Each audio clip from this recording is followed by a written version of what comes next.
अभी से बस कुछ देर पहले सेकेंड पोस्टर आया है इस साल का। अभी ऑफिशियली तरीके से पवन सिंह की आईडी से शेयर नहीं किया गया है, लेकिन फिर भी हम बता दे रहे हैं इस वीडियो में। और वैसे भी कुछ देर में पवन सिंह को ऑफिशियली आईडी से शेयर कर दिया जाएगा कुछ देर में, ताकि सबको पता चल सकेगा। लेकिन फिर भी अपडेट देते हैं। तो ये गाना वेब म्यूजिक का प्रोजेक्ट है। कुछ दिन पहले कुछ फोटो वीडियो वायरल हुआ था सेट से, और ये सिर्फ पवन सिंह की आवाज़ में ही गाना सुनने को मिलेगा।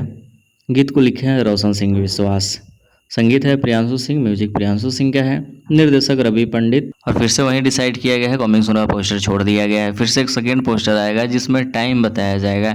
एक बार में खैर टाइमिंग का पोस्टर छोड़ देते वे सही होता, क्योंकि आज क्या कुछ देखने को मिला सबको पता हुआ। 9 बजे गाने का रिलीज टाइम था, 10 बजे गाना रिलीज हुआ, दो बार प्राइवेट हुआ, फिर से गाने को रिलीज किया गया। फैंस का अच्छा खासा रिस्पॉन्स मिला, लेकिन पहली बार में रिलीज होना और 2 बार वापस आना काफ़ी सारे डिफरेंस हो जाते हैं। तो ऐसा ही कुछ सीन था, बट इस गाने के साथ ऐसा कुछ देखने को नहीं मिलेगा। और ऑफिशियली तरीके से आईडी से भी पवन सिंह शेयर कर दिया जाएगा। खैर शेयर को इस वीडियो को ताकि सबको पता चले। मिलता है बहुत जल्द किसी नए वीडियो के साथ।